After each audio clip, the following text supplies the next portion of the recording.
Is a proud guy. In the end, Brady's not going to outright make personnel decisions, but they kind of kissed his ass. They made him feel like, hey, we're not Belichick. You have input, and I'm sure Rodgers is a proud guy. Well, clearly it's possible. Brady's not going to outright make personnel decisions, but they kind of kissed his ass. They made him feel like, hey, we're not Belichick. You have input, and I'm sure Rodgers is a proud guy. And basically throughout. Every point he made was poignant and spot on. And I think that it was needed. That was needed on that first podium appearance. Yes. Day one. Get rid of any of the questions. That's it. This is where we are. We're going to play football, but this is where we are. Yep. And this is why I was not happy. Vernon Fox played in the league for multiple teams. Finished up with the Broncos, Chargers, Lions. Now, the football team at the time, they were the Redskins, and Mr. Fox is up with Cofield and Company. How are you? I'm doing well. How you guys doing? We're good. Vernon, what's happening? Yeah, we're good. So, give us your take. Give us your take on what you saw in the offseason from Aaron Rodgers, and you played the league, so this kind of battle between especially the superpower quarterbacks and management. One of the things that I recognize, and I think it's hard to disassociate yourself from the idea of loyalty, but, there really just is none. And at the end of the day, because my wife asked me this, ironic enough, she's like, what's the big deal? And I tried to explain to her, the perspective of a player and how you kind of take it personal. You feel disrespected. You feel the lack of loyalty. But on the other hand, that's just not their perspective. It's all business for them. And at the end of the day, I learned to not judge guys based upon the decisions that they made. At the end, guys got to do what's best for them and their families. And if they feel, that a change is necessary or they need to squeeze the, juice out of the orange, then you got to do what you got to do. Vernon, we've been friends a long time. And I covered you obviously in the heyday of Cimarron, the back-to-back state titles under the great Greg Spencer. But, the story that I've heard many times between just you and I talking, or when you're telling motivational speaking and talking about that very first year, there's training camp openings this week, and you got on one side of it, you got a guy like Aaron Rodgers who's coming in and he's making a near 20-minute speech to the media and telling his side. But at the other end of it, complete other end of the spectrum, there are a lot of undrafted guys, a lot of undrafted free agents who are just hoping to make a roster, maybe even the practice squad, if you will. That they're pinning their hopes and dreams on these next few weeks. You were one of those guys. Your rookie year down in San Diego, you got the invite. You come in. You're at the bottom of the roster, one of the last few guys, and take us through that. Just what those guys are going through, whether it's out in Henderson at the Raiders facility or around the NFL, in what's going through their mind and what the I's they're dotting, the T's they're crossing. And when they're not the Derek Carrs and the Aaron Rodgerses of the NFL. It's tough, man. At the end of the day, you're tracking milestones, and everything that happens to you is a milestone. To get invited to camp is that first one you got to cross. And, when you get through that rookie mini camp and they invite you back for OTAs, it's like, okay, I made it to the next step.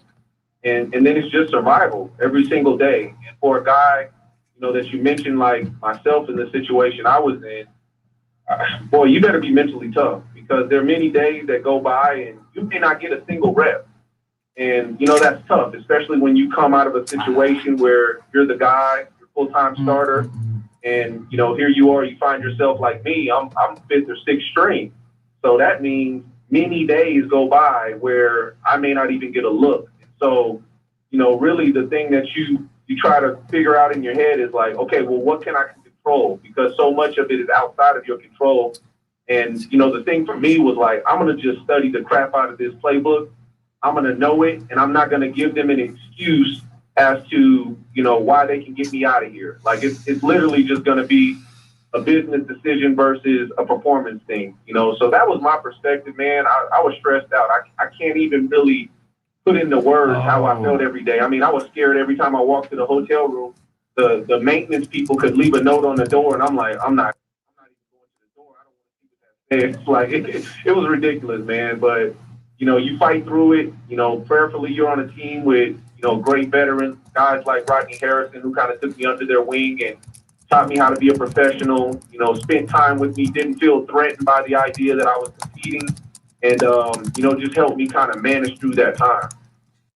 Local over here in Vegas, you have your ties to Fresno State. You know the Carr brothers. Just watching Derek Carr, especially with a lot of the off seasons here, or not here. They've been here 2 seasons now. But in just those off season talks that swirl, and it's always, can Derek Carr lead this team? Is he the right guy? And he's always talked about his faith. It's one thing that he brings up a lot. You are a man on the clock, an ordained minister, a motivational speaker. But as far as what you know from the Carr brothers and Derek himself, and just the character that's leading this team that's about to perform in front of 63,000 plus, in a sold-out Allegiant Stadium. I wrote a story for the Associated Press today and how they're excited to finally play in front of fans. Can you just tell us about Derek Carr and what you know of him, and your time with both of them, getting to know the Carr brothers? Yeah, man, Derek's a great kid, and I call him a kid. I mean, he's a grown man, but I guess he's younger than me. In my head, all I can remember is, us being in two-a-days in 1997 or 1998, and this 10-year-old kid, walking around with the hat on backwards, throwing the ball, and that was David's little brother. And what he's done and who he is now, I'm one of the people that I'm a big fan. And it's not so much of just the player that he is, but it's just the character that he possesses. Anyone that spends time with Derek Carr, you're gonna love him because of his infectious personality. And again, he's a man of integrity.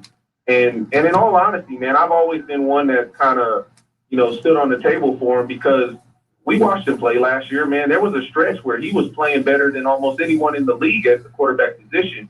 And the problem wasn't Derek Carr. You know what I mean? There was a lot of other things kind of going wrong and falling apart around him. But, I mean, he performed phenomenally. And I think he'll do the same thing. He always maintains a great attitude. We talk about loyalty. He is loyal to the Raiders. You're never going to find another player that's more loyal to an organization and team. And, man, I'm just a big fan. And just a quick story, I knew when we found out they were coming to Vegas, I knew it would be a big deal to everyone in town. And at the time I was still coaching at Faith. I reached out to him. I said, hey, man, I'd love for you to just send a message to my guys. We were in training camp and having a sleepover on campus. And sure enough, man, he sent a nice video for the boys and got them all excited. But that's just the type of person that he is. There are a lot of guys out there that you reach out to and they won't even respond if you ask for a request like that. And without fail, man, he gave us what we needed. And that's just the type of player and person that he is.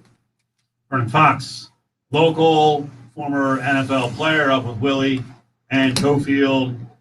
How intense do you think the Broncos-Raiders rivalry will be moving forward? Because we talked to a lot of Broncos. They're still very much into it, and I'm guessing that Las Vegas fans, and sorry, I know you played for the Broncos, will grow a healthy dislike of the guys up north.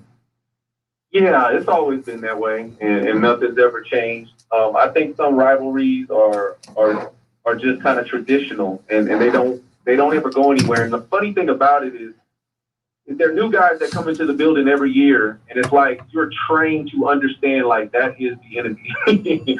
And I just remember that being in Denver and, having those face-offs against the Oakland teams. And it didn't matter, how good they were, how good we were, how bad we were, how bad they were.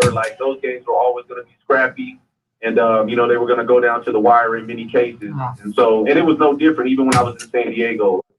Those Raider games were something serious. So, yeah, man, I'm looking forward to that.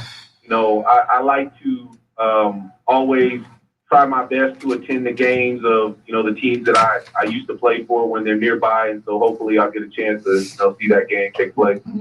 And I will have to say that no matter which team it was that Vernon played for, whether it was San Diego, whether it was Detroit, Washington, or Denver, when they're playing their rival, I'm sure he has a specified group in his phone for each team for the fans of those rivals. Because I know when the Cowboys lose, I get these messages from Vernon all the time, being a former Washington player. Vernon, I remember, there's a couple of special moments I remember when the Denver Broncos got blasted on a Sunday in Indianapolis, and the defensive coordinator called you and said, hey, are you ready to go? You had been working out at LVAC. And Jordan and I took you to the airport. You flew out, and 4 or 5 days later, we drove your car up to Denver for you, and we watched your first game back in McDaniel's. I think it was his second year, I want to say, but I can't remember what year he was in as coach. But anyway, the first game was against the Raiders, and we flew up there, and that was your final season. And I remember you went to a seminar. I want to say it was held in Atlanta, and it's for retired players, how to ease your way into the transition. And I know it was tough for you momentarily, but you called upon your faith and you prayed upon it, and then you took over at Faith Lutheran your first year. You led them to a state championship. You enjoyed a successful career there, and it wasn't necessarily because of a state title or a 53-28 record, but it was because of the man you had become and transitioned into in leading other young men and inspiring minds. And you've carried that into what you do now as a motivational speaker. You do Monday Night Chats. You're into season 2 on Instagram. Can you just talk about the transition into your next, the next chapter of your life and how that's grown from head coach to young man to motivational speaker and inspirational leader on social media? It's certainly been a journey of maturity, and growth and learning. I tell people all the time, like it was tough to have to give the game up because it wasn't a choice that I had, just intentionally made. It kind of just ended, with the business side of things. And with that being said, you got to figure out who you are. And I think when you've done something for so long, there's a grieving process. There's a lot that you go through emotionally. And, at that point, I was trying to figure it out. I really didn't want to go into coaching or broadcasting. I knew a lot of guys that were doing those things. And ultimately, at the end of the day, I ended up doing something that I felt called to. Faith Lutheran gave me a call. It was not something I was expecting. I wasn't looking for it. I wasn't applying. I wasn't pursuing it. And, after some time in prayer, I realized I had a responsibility to give back what had been given to me through the game. And I realized that it was more than just going out and, scoring touchdowns or stopping people from scoring touchdowns, but it was about life lessons of building men of character, integrity, accountability, and excellence. So that's just translated into everything that I do. Everything that I do is about helping people, as a life coach or consulting corporations or just being a speaker or a preacher. It's all about helping people kind of grow and expand into the best versions of themselves. And, football, I really have to give it a lot of credit for what it developed in me because it's made me the man that I am, and it's allowed me to, implement those things into my everyday life. Let's close on this. This might be a tough one to answer. I was thinking about it yesterday. We had a long discussion about mental health and sports on the heels of Simone Biles and going back to Paul George last summer in the bubble. We're talking to a former NFL player and a hometown hero, Vernon Fox. I think coaches are going to have to be a little more cognizant of mental health, but I wonder how it's going to work in football. I mean, you coached the game, you played the game. I think it's going to be like the toughest transition for coaches to be more understanding because it's such a kind of a military approach. How do you think coaches are going to adjust? And are there going to be some coaches who are like, I can't deal with this. I don't understand you needing a break. Most definitely. I mean, it's a difficult dynamic. At the end of the day, you're essentially training gladiators, but yet at the same time, you're trying to develop a sense of empathy and understanding for their social, emotional health. And it's something I've become really passionate about. I'm developing a curriculum, essentially for the culture of athletic programs and being basically a culture coach. And I have a passion for helping coaches to understand, the dynamic of coaching athletes from all perspectives. It's not just about the physical aspect. There's a great book and program called 3D Coaching by Dr. Jeff Duke.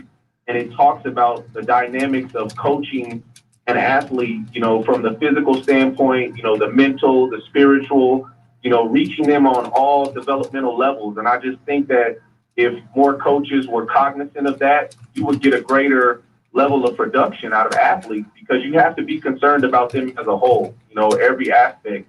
And if COVID didn't help us all learn that, because we all had our own emotional and mental issues that we had to battle through. So I think it should make us a little more understanding, and the football field shouldn't be a place that is void of that sensitivity as well. That was awesome. Great spot. We got to get you on again. Thank you so much for giving us a couple minutes. B. Thank Fox. you guys for having me. All right, brother. Talk to you soon. All right. Take care. Vernon Fox. There he is. All right, on the way back, we'll get to Fat Pack. We'll follow up on the conversation, get some listener reaction. Thanks a lot, Vernon. Appreciate it. And we do have to get to the Packers once more and all that went down last weekend with the future betting. I got to find out from Willie if he jumped in on any of these sweet spots when we thought that Aaron Rodgers might walk away from the game. The numbers were all over the place in the NFC North. Have something to